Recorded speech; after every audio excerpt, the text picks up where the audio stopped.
और अब बात कर लेते हैं बारिश को लेकर। राजस्थान में सामान्य से करीब 55% अधिक बरस चुका मानसून कई शहरों के लिए परेशानी का कारण बन गया है। जैसलमेर, जयपुर, बारां, सिरोही और जोधपुर में बरसात का कहर देखने को मिल रहा है।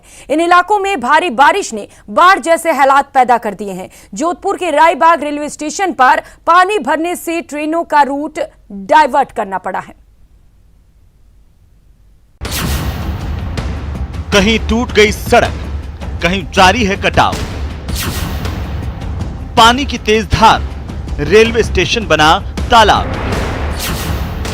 सड़कों पर बाढ़, रेगिस्तान में समंदर। शहर शहर जल प्रहार। चारों तरफ पानी और पानी में आवागमन करते लोग। ये किसी स्विमिंग पूल या फिर तालाब का नजारा नहीं है। ये तस्वीर है जोधपुर के राय का बाग रेलवे स्टेशन की, जहां पर बारिश का पानी स्टेशन के अंदर प्रवेश कर गया। स्थिति ये हुई कि 17 ट्रेनों को रद्द किया गया। प्लेटफॉर्म से वेटिंग रूम तक पानी भरा। फिलहाल बारिश रुक गई है, वहीं स्टेशन के अंदर से पानी निकालने की कवायद जारी है। वहीं जोधपुर के रूपनगर विजय क्षेत्र में लोगों को जल जमाव से निजात दिलाने के लिए सेना को बुलाना पड़ा है। सेना की 117 इंजीनियरिंग बटालियन के जवानों ने मोर्चा संभाला है और राहत बचाव के काम में जुटे हुए हैं। पूरा क्षेत्र जो है जल मग्न हुआ नजर आ रहा है। बड़े बड़े मकान, बड़े बड़े आवास यहाँ हैं, लेकिन ये सभी अभी जल से सरोबार नजर आ रहे हैं। गाड़ियाँ डूबती नजर आ रही है। हम इस समय सेना को बुलाया गया है। और इधर भारी बारिश के बाद जोधपुर के न्यू रूप क्षेत्र के निवासी परेशान हैं। पानी भरने की वजह से स्थानीय लोग 3 दिनों से घरों में कैद हैं। अभी तक इलाके से पानी नहीं निकला। इसी दौरान कॉलोनी में पहुंचे केंद्रीय जल शक्ति मंत्री ने पानी के अंदर जाकर स्थिति का जायजा लिया। निश्चित रूप से उनकी तकलीफ है, उनका कष्ट है, प्राकृतिक आपदा है, हालात हैं। लोग घुटनों तक पानी में रह रहे हैं, घर से बाहर नहीं निकल पाए, बिजली नहीं है, न कोई पानी है, न बिजली है, न राशन है। मुश्किल सेना को मदद के लिए बुलाया गया है। एडमिनिस्ट्रेशन अपना काम कर रहा है। वहीं भारी बारिश की वजह से जोधपुर के सारण नगर की पुलिया की तरफ जाने वाली सड़क बीच में से धंस गई है। पुलिस ने बैरिकेड लगाकर रास्ते को रोक दिया ताकि कोई अनहोनी न हो सके। तो भारी बारिश ने जैसलमेर के रामगढ़ कस्बे में भी तबाही मचाई है। इलाके की कन्या नदी में लबालब पानी भर गया है। नदी की तेज धार में मुख्य सड़क कट गई है। नदी की धार से अभी भी कटाव जारी है। रामगढ़ कस्बे के 100 घरों का संपर्क बाकी इलाकों से कट गया है। ये पूरा इलाका जलमग्न है। सड़क मार्ग राघवा और आनंदपुरा जाने वाले रास्तों पर पानी भरा है। तेज बहाव कब्रिस्तान के कब्र को भी बहा ले गई। पीड़ित अब सरकार से मुआवजे की गुहार लगा रहे हैं। हमारी दरगाह की 4 दीवारी थी, वो पानी की कटाव की वजह से टूट गई है। हमारे बिजली का ट्रांसफार्मर वो गिर गया है। उधर बारां के कोटा रोड स्थित कृष्णा नगर में भारी बारिश के बाद जल जमाव से स्थानीय लोग परेशान हैं। 200 घरों के लोगों को पानी में उतरकर बाहर निकलना पड़ रहा है। ये कृष्णा नगर वार्ड नंबर 3 की गली है। 2 गली है, 2 गली में फुल पानी भरा रहता है और आने जाने में हमें दिक्कत होती है। हमारे बच्चे बाहर नहीं निकल सकते इस पानी के मारे, और बाहर मतलब नालियों में भी सांप घूमते हैं। मौसम विभाग की माने तो 24 घंटे में प्रदेश में बारिश का जोर कम होगा। बारिश धीरे धीरे राज्य के उत्तरी भाग की ओर शिफ्ट होगी। इसके बाद लोग राहत की सांस ले पाएंगे। Bureau report, news 18 Rajasthan. उधर जोधपुर पानी पानी है और जिले के प्रभारी मंत्री डॉक्टर सुभाष गर्ग जोधपुर के दौरे पर हैं।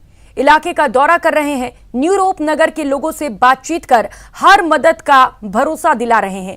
न्यूज़ 18 से बातचीत के दौरान भी डॉक्टर सुभाष गर्ग ने साफ कहा कि प्राकृतिक आपदा को लेकर स्थिति स्पष्ट नहीं कही जा सकती, लेकिन सरकार के प्रयासों में कतई भी कमी नहीं है। लगातार आमजन को राहत पहुंचाने के लिए जोधपुर का जिला प्रशासन प्रयासरत है। डॉक्टर सुभाष गर्ग से बातचीत की जोधपुर संवाददाता रंजन दवे ने।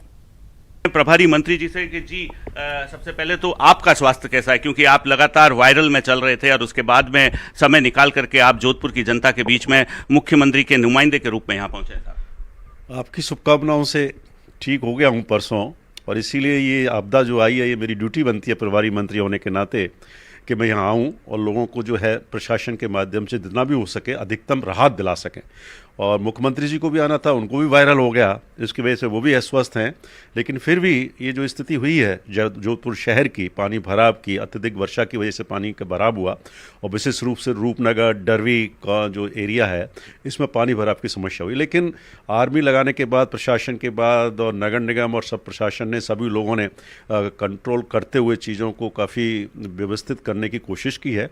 और मैं समझता हूँ इंद्र देवता की मेहरबानी रहेगी तो आने वाले 1-2 दिन में स्थिति बिल्कुल सामान्य हो जाएगी। देखिए, आप ये जानते हैं और आपके माध्यम से मैं कहना भी चाहूँगा, प्राकृतिक आपदा जब आती है या कोई भी इस तरह की अतिवृष्टि होती है तो अच्छे सिस्टम फेल हो जाते हैं, और ये सभी पूरे देश की स्थिति है, ऐसा नहीं है कि पर्टिकुलर जोधपुर है। लेकिन ये हमारी जिम्मेदारी बनती है प्रशासन की, जनप्रतिनिधियों की, कि तुरंत राहत पहुंचाए सके। कल जैसे ही मैं पहुंचा तो रास्ते में मुझे जो है बीसलपुर फाट जो जगह है वहाँ पे एक पुल टूटने की जानकारी मिली, एक व्यक्ति के बहने की जानकारी मिली। हालांकि वो व्यक्ति बाद में सकुशल मिल गया, स्वयं वहाँ स्थल पर जाकर के लिया, वहाँ पुल का काम जो पहले स्वीकृत हो गया था वो क्यों नहीं हुआ। तो संबंधित हमारे माननीय PWD मंत्री, उनको भी मैंने कहा कि ये पूरी जाँच करवाएँ कि जिसका 17 लाख रुपए टेंडर हो गया था, किस समय पर क्यों नहीं बन पाया, वो पुल भी टूट गया है। तो पहले तो उसका जायजा लिया, वहाँ जाकर के स्थानीय विधायक के साथ, प्रशासनिक अधिकारियों के साथ पूरा लिया और निर्देश दिए, पुलिस की सुरक्षा व्यवस्था करवाई, बैरिकेटिंग करवा दी जिससे कि कोई हादसा ना हो। इसके बाद जैसे ही जोधपुर में करीब 7:15 बजे पहुँचा तो पहले अधिकारियों को बुला रखा था, पूरी स्थिति का जायजा लिया, कहाँ क्या क्या प्रॉब्लम है, क्या उन्होंने इंतजाम किए हैं, चाहे वो राहत सामग्री के हों, चाहे प्लस पानी को निकासी की व्यवस्था हो। तो नगर निगम के माध्यम से जो है 5 वहाँ पंप लगा दिए गए हैं जो लगातार पानी, कल मैं जब शाम को करीब 9-9:30 बजे फिर उसका दौरा किया मैंने रूपनगर। बरसात के दौरान मौज मस्ती और पिकनिक आम बात है, लेकिन कभी कभी मस्ती का आलम लापरवाही की वजह से मौत के मातम में बदल जाती है। कुछ ऐसा ही हुआ है जोधपुर में, जहां मंडोर क्षेत्र के बेरी गंगा की पहाड़ियों में बने कुंड में मथानिया के रहने वाले जितेंद्र मेघवाल की डूबने से मौत हो गई। जितेंद्र अपने दोस्तों के साथ यहां मस्ती करने आया था और इसी दौरान लापरवाही की वजह से वो पानी में डूब गया और उसकी मौत हो गई। खास बात यह है कि ये पूरी घटना मोबाइल के कैमरे में रिकॉर्ड भी हो गई।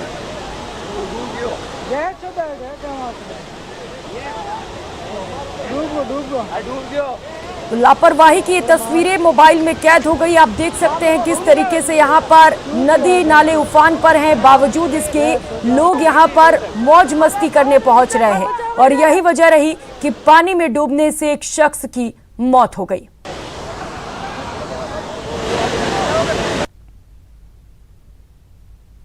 उधर जोधपुर में पिछले 3 दिनों से हो रही बारिश की वजह से लोग परेशानी में हैं। उन्हें इस परेशानी से दूर निकालने के लिए प्रशासन के लोग दिन रात लगे हुए हैं, लेकिन कुछ लोग ऐसे भी हैं जो प्रशासन की ही मुश्किलें बढ़ा रहे हैं। ऐसा ही एक शख्स है घासीराम मेघवाल, जिसने इस आपदा के समय में जोधपुर जिला प्रशासन की परेड करवा दी। दरअसल जोधपुर के पलासनी गांव के नजदीक बह रही मीठड़ी नदी में घासीराम मेघवाल ने लोगों के सामने ही छलांग लगा दी। उसे छलांग लगाते देख हड़कंप मच गया। उसे तलाशने के लिए रेस्क्यू टीम ने कोशिशें शुरू कर दी। साथ ही जोधपुर के प्रभारी मंत्री सुभाष गर्ग ने भी मौके पर पहुंचकर बचाव कार्यों का जायजा लिया, लेकिन इस रेस्क्यू ऑपरेशन का कोई हल नहीं निकला, क्योंकि घासीराम 2 किलोमीटर दूर नदी के बाहर निकलकर अपने घर जाकर चैन की नींद सो गया था। उसकी इसी हरकत से अब हर कोई नाराज है और इस घटना की पूरे इलाके में चर्चा हो रही है।